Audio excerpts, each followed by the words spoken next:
On Dispatches tonight, the darker side of soccer. The men who sexually abused the young footballers in their care. In tonight's extended edition, Dispatches reporter Deborah Davis investigates the paedophile coaches. She persuades their victims to talk on camera and asks how the men who preyed upon them could stay undetected for so long.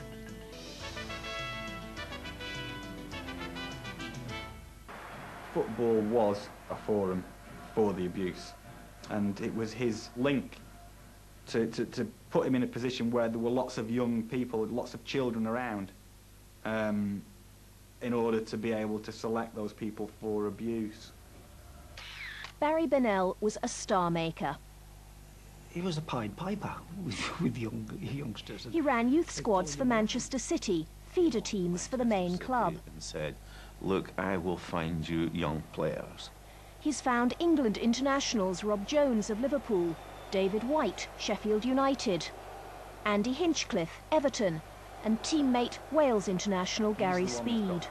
He's the one that's able to make or break people. He's worked at Stoke City and Crewe Alexandra. I don't think he'd been happy if we didn't win something each season. To win the league was something that was regular. Ian joined a Derbyshire side which Barry Bennell ran and coached. The clear understanding was that Bennell would guide him to that coveted professional career with Manchester City. What's happening here? Is he actually presenting medals? Yeah, I think it was Player of the Year or something, and Most Improved Player. When you come across photographs of Bennell like that, I just wonder what sort of feelings it stirs up in you. Yeah, well, very mixed emotions. Very mixed emotions. I enjoyed the football, but you know, looking back on the other things that have happened, lots of regrets. Reminds me very much of the control he had basically over people, and how he had very much people in his grip.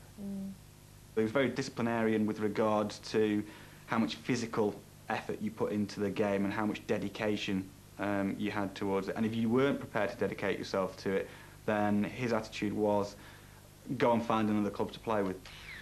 He expected boys to show their dedication by spending weekends and school holidays at his home, and there were rewards. Ian was 11. It was everything that you weren't allowed to do at home.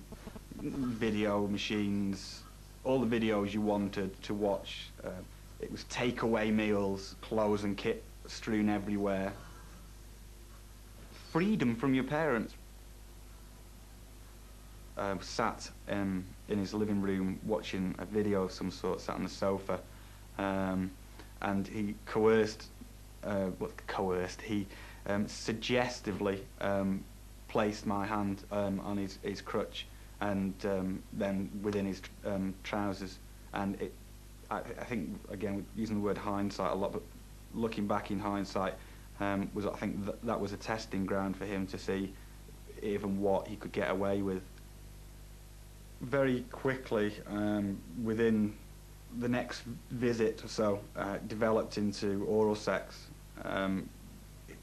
He started that by, again, he'd be sat in close proximity to him, watching a video or something, and he would almost forcibly, putting his hand on the back of my head, push my head down to his crutch to perform oral sex. And then from there, that very quickly then went into the bedroom, where for the first time he had me sleeping in his room. And at that stage there was nobody else besides himself and myself there. And then that developed very quickly into the full buggery and the full range of abuse. And then all types of abuse, the masturbation, the oral sex and the buggery, all continued very regularly on numerous occasions, like I've said before, and too many times to count, for 2 or 3 years at least. Ian Ackley was not alone. Dispatches has seen statements from others now in their mid-20s confirming an identical pattern of abuse when they were 11 to 14. He asked me to put my hand on him.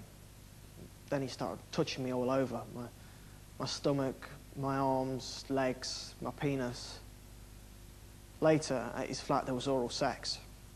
This happened probably 10 times, more than 10 times. I couldn't put an exact figure on it. Sometimes there was another boy in the bed with us. All I can say is that when he was turned my way, I was being abused. When he turned the other way, then I have to assume that similar things were going on. I think for him to have the confidence to have two people in a room besides himself to abuse one person, and then to just casually turn over in bed, for me to say that I believe that person was completely safe and already fast asleep would be naive of me. As each victim approached puberty, Bennell began recruiting a younger replacement. We were sat in Barry's front room. We were sat in the settee. Barry put a video on, a pornographic film. He pulled down my trousers and underpants and started to masturbate me. I was 11 years old. I felt frightened. If I didn't go to his house, I would suffer. I'd be substituted in the team or taken off. I wouldn't be invited on trips to Blackpool or Alton Towers. Or I wouldn't be invited to see Manchester City. He's found England internationals Rob Jones of Liverpool, David White, Sheffield United, Andy Hinchcliffe, Everton, and teammate Wales international Gary Speed.